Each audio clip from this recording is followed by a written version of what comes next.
Monty, is there any one or two things that you can kind of put your finger on as to the lack of regional success over the past 3 years? Well, you know, like I said before, you know, it's the team that plays the best. I mean, it's the team that plays the best that wins a regional. And, you know, we've come up short the last 3 years. You know, I've been fortunate enough to coach a team that's won a regional, and we were the team that played the best. I can't say we were the best team in the regional, but we were the team that played the best. And, you know, this year was no exception to the last 2 years before that. You know, we played good baseball. We played a good game. Morehead State, we were down. We came back. We found a way to win the ball game.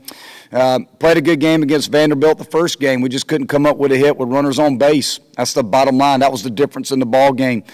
You know, game one today was a tough one. You know, we got down early, found a way to fight back and win that game, held on at the end. But I think, you know, at the end there, you know, we just didn't have enough arms. We didn't have enough guys that could give us quality innings. You know, we needed to pitch well. Strider needed to go deep. That's the bottom line. I mean, you're not going to win a lot of baseball games if you're taking your starting pitcher out 3 out of the 4 games as early as we did. It's just tough to do because, you know, you're having to pitch guys and stretch guys out who are used to throwing 1 to 2 innings. And you're asking guys to pitch on short rest, and it's just tough to do. But you know, these guys are going to learn from it. They're going to grow from it, and they're going to get better from it. And a lot of the guys that pitch in tonight's game are going to be back, and that's going to leave a sour taste in their mouth. And it's something that they can grab onto and hold on to and be ready to go. But you know, as far as our lack of winning our regionals here, you know, the bottom line, we weren't the team that played the best, and Vanderbilt was. Vanderbilt deserves the credit. You know, they were the better team. They were the better team. I don't know what else I can say about it. It's not like we prepared any differently. It's not like we tried to send any sort of different messages.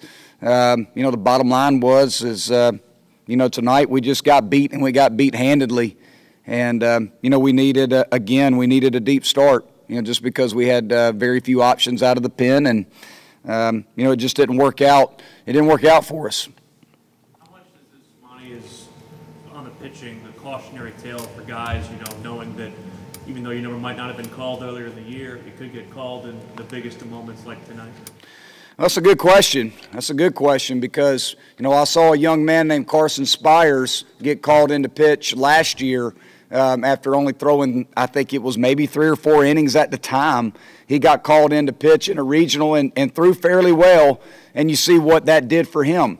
You know, you see a guy like a Kyle Wilkie. I know your question was more about pitching, but, you know, Kyle Wilkie didn't play a lot for us last year, and he had to catch in a regional and had a heck of a regional, and look where he's at now.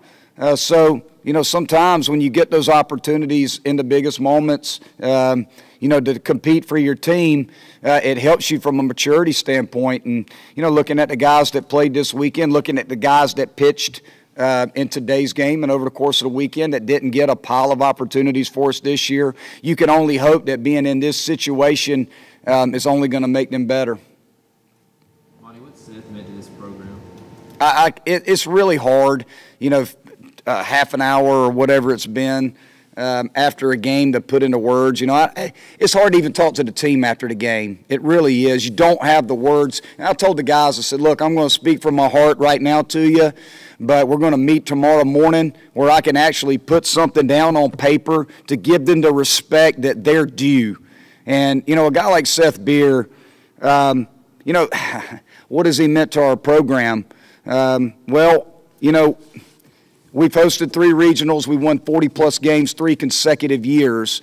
So we've done some good things in this program in the last 3 years since Seth Beer has been here, and he has been a huge part of it.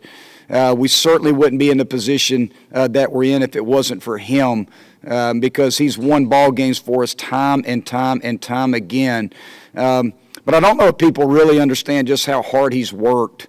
You know, the example that he has set for every other player in this program just on how hard he's worked and how good a job he's done of trying to coach and mentor the younger players.